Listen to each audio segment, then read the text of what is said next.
Hello lovelies, Nightshade here, and I'm back with another episode in the Shiny Nikki Beginner's Guide collaboration series. On her last video, Effie covered Affinity, Intimate Friends. On this video, I will be covering Decomposition. I know many of you have been wondering if that's actually a feature available here in Shiny Nikki, and I'm here to tell you that it is. So without further ado, let's go ahead and dive right in. We'll be starting off on our home screen. Go ahead and click on Dreamcube on the bottom right hand corner, and after that, you will be brought upon the menu for Decomposer and an item that says coming soon. Of course, further content to be announced. Once you make it to the Decomposition area, you will be met with a variety of tabs. At the top, you will be met with Close, Concepts, and Echoes. At the bottom, you will be met with all the rarities, which is Rare, Super Rare, Super Rare, and Ultra Rare.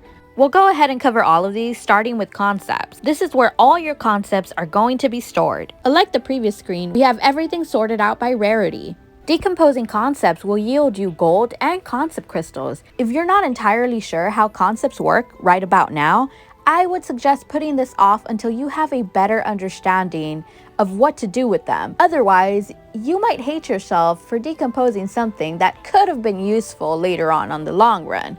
We're now moving on to echoes. Here under echoes, you can decompose your duplicate memory echoes. Don't you worry about accidentally decomposing something that you would need to upgrade your call of reflection or to awaken your designer's reflection. These are automatically reserved for you, so you don't have to panic about that.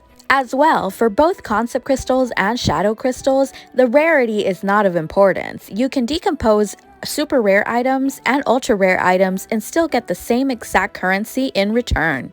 Lastly, we have clothing decomposition. Like everything else, you can select each item manually one by one, or you can click on the select all button and that will simultaneously choose everything that you have. However, pertaining to the rare items, I would like to advise to hold off on decomposing those, mainly because our server currently isn't updated to reflect all the recipes that are available for Shiny Nikki, or will become available eventually. Therefore, you might be decomposing items that you can later use for crafting instead of having to farm and use all that stamina again. I'm sharing this as a pro tip because you don't really receive anything for decomposing rare items other than gold. Ultimately, every player plays differently, and if this is something you don't mind doing, go for it. If you're on a bind for gold and have nowhere else to get it, this is definitely a great option for you. Moving on to the super rare items, decomposing these will yield you outfit crystals.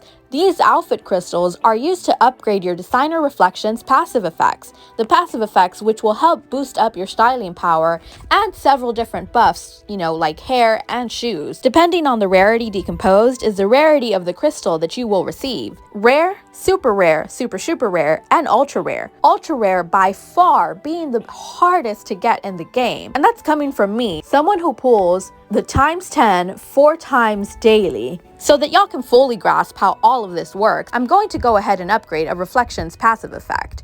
I'm using low end because, I simp. And I also didn't really have currency to upgrade any of my super rare cards. So yeah. Anyways, if you're curious about a detailed description of how passive effects work and what their purpose is, you can go ahead and check out my last video, Designer Reflections Part 2. It's number 3 in the episode series between me and EFFIE'S collaboration. So I've clicked upgrade already, and if you note it, above it does show you exactly how much your score percentage will be increased to before you actually go through with it. Keep in mind that passive effects can be upgraded to a max level of 5, and if you currently have some locked, like I do, number 3 is yet to be unlocked, they will start unlocking as you go ranking up your card. I have a full detailed description about this on one of my previous episodes. I'll make sure to link it down below. And with that said, that's the end of today's episode. I really do hope that I was able to help you understand what exactly the decomposition feature is and what exactly it's used for. Make sure to be on the lookout for EFFIE'S next video in the series, and thank you guys so much for watching. I'll catch y'all later. Bye!